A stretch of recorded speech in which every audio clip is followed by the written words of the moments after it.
So first we have Nimalan, who is the founder and CEO of CloudTax, an income tax filing platform certified by the CRA. Using his experience and expertise working with the CRA and his post-secondary education in accounting and finance, he has set out to create an accessible, free, and effective way to file income tax returns. So his platform, CloudTax, is a web and mobile-friendly, do-it-yourself application for Canadian taxpayers to file their simple tax return at no cost.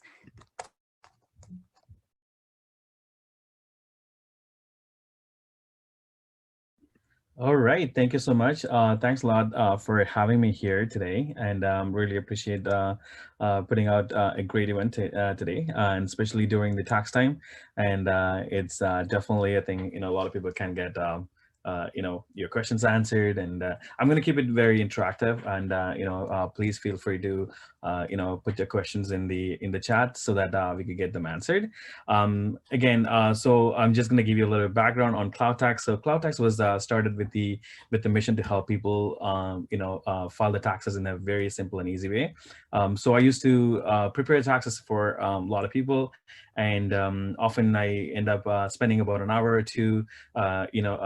People will be spending an hour or two waiting to see me, and then I will spend about 5 minutes preparing the taxes, and I would be charging like $50 or $40 for that matter. So I kind of felt like that's not right, because you're literally data entering and you're charging somebody at $40, and it's not just the $40 is just time, and more than anything, the understanding of your taxes is so much important.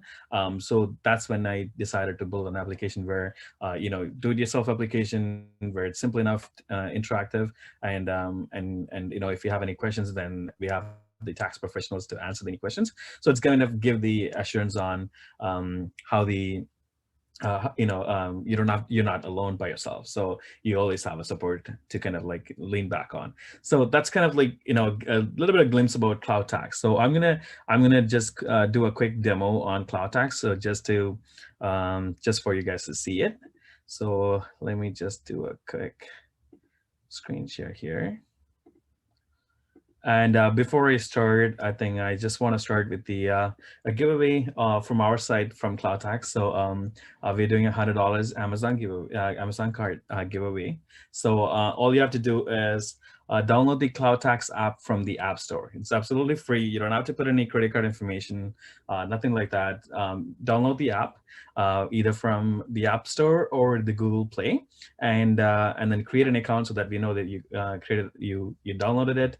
And then if you can write a review, which will help us obviously help more people, people in your stage who's looking to file their taxes for free and in an easier way. So please do write a review if you like it. If you don't like it, you could also write negative review, no problem. But you will still qualify for the draw, and we will announce the winner on our Instagram page.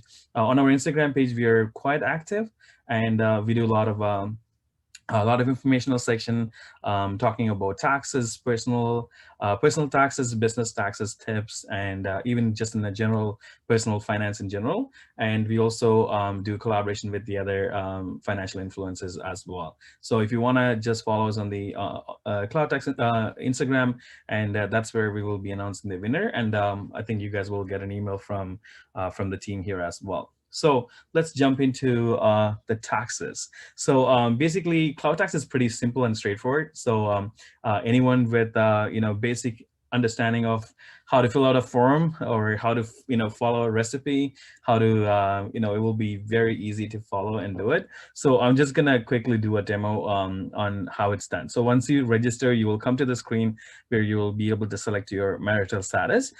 This marital status is most of you are a student, I believe, so it will be be either single or married if you're married, and if you're even living in a common law relationship, you could probably mention here. So the thing with the marital status is that you have to let CRA know if there's a change, and if the marital status is not matching with the current marital status on the CRA's CRA system, you will not be able to file your taxes. So even though it is a pretty straightforward thing, but it can be complicated when you filing your actual taxes, because CRA wouldn't be able to match your current marital status. So a couple of things that you could do is that,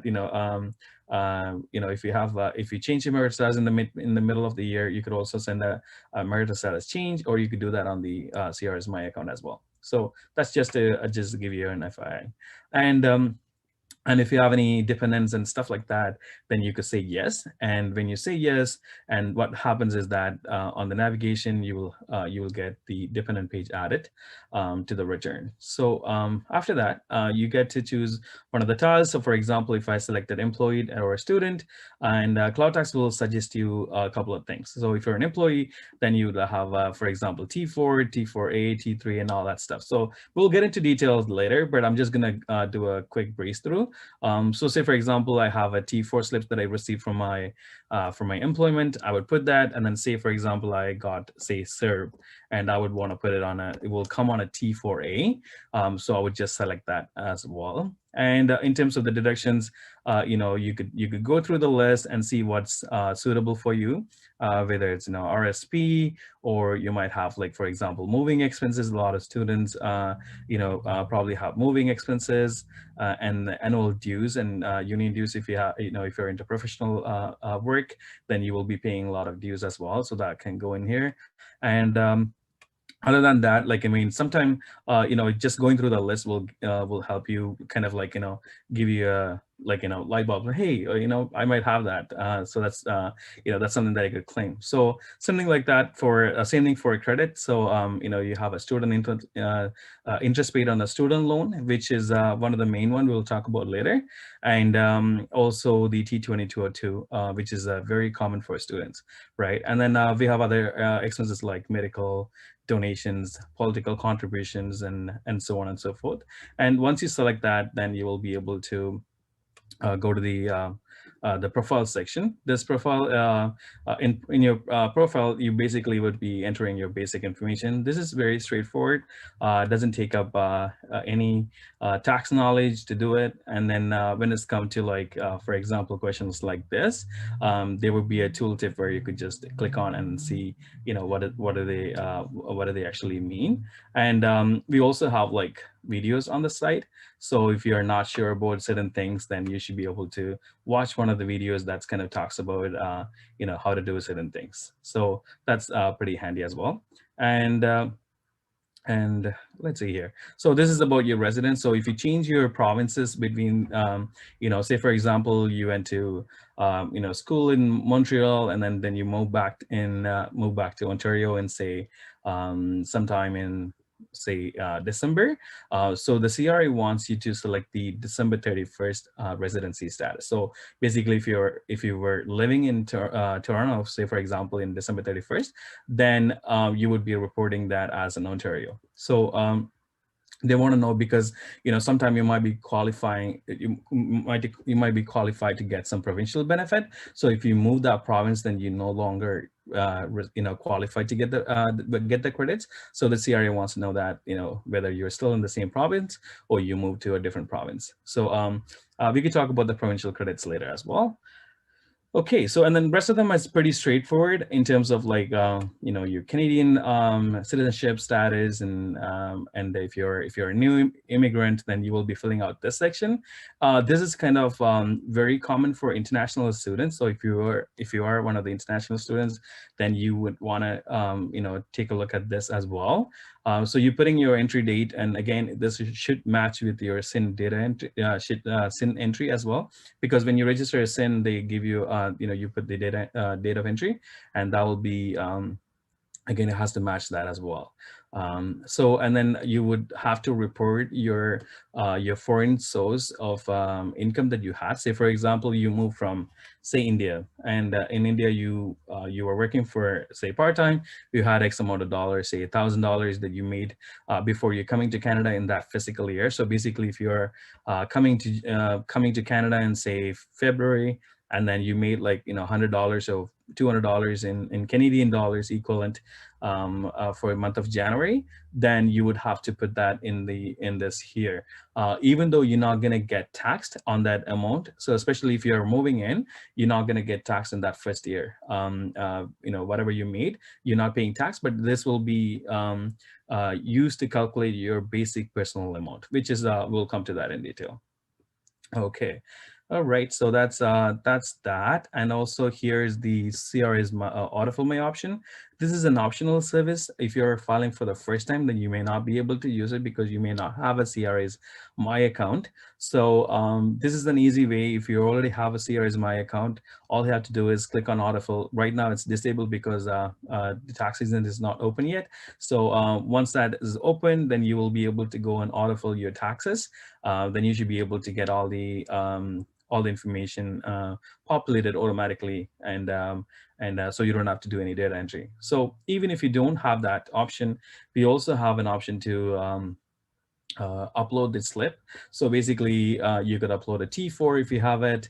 If you're a T4A, you could simply click on the button here, and then you could upload the information to the we will just read that information for you. So it's a nice feature. None of the other tax software company has them yet. So we are one of the first one to have it here in Canada. Anyways, so that's a great feature. I love that. And let's go on. So basically, there's as I said, you could navigate through the left navigation, or you could navigate through by just clicking next. But every time you make a change, you will have to press next to save it. And if you have multiple T4s, for example, here, and you can come back and add the T4 here on this section. So for instance, if you have received a, say, CERB benefit, then you will be reporting it here. And the emergency student benefit, CESB, then you would be reporting it here. All this information, you don't have to do any guessing. CRA will issue a T4A. If you receive the CERB from EI, Service Canada, then you will be getting a T4E. But in most cases, a lot of people receive the benefits through CRA, so they will be getting a T4A. That would go into these fields. And again, you don't have to do any guesswork. If you have a T4A, simply scan it, or just do a data entry based on the number, the number that you have there. So if it is CESB, then you will be inputting right here. All right, and in terms of deductions, I think I kind of touched upon, like the RSP, it's pretty straightforward. A lot of people have them. And if you're a student, you most likely haven't started contributing to RSP yet. But if somebody, if you're working part-time, that's something that you will be able to get this limit information from your 2019 taxes from your notice of assessment. And then you would put your current contribution here. And then we have until March 1st to contribute. So if somebody worked and if you want to contribute to RSPs, that's a great way to do it as well. So and after that, once that is done, then the Ontario credits comes in. Basically, there are a few other credits available, but mainly I'm going to talk about the Trillium benefit, which is more more beneficial for students, people in the beginning stage. So basically what it does is you will be able to get some, if you're in the lower income, especially when you're a student, you'll be the lower income amount, and you will be getting some money every month, up to $158 in Ontario per month for a 12-month period. You could also choose to get it as a one lump sum payment as well. That's an option there. So that's that. So once you put that in, you just select whether it's a rent or property tax, and put the amount in for the total months, and then you will be done. And you will go to the error check page. You click on the error check, and they will just have to confirm all the information. So if you get any errors, it will tell you. So once you fix it, then you will be able to go to the review page. In the review page, you basically will review the taxes that the information that you entered, and then you will be able to click on file to file the tax return. So it's pretty straightforward. It's not difficult at all. But if you have any questions, always beneficial to, this is one of the great service that we have, which is tax help. So you could just jump in, and then you will be able to talk to somebody at CloudTax, and they will be able to help you. So that's it for the demo.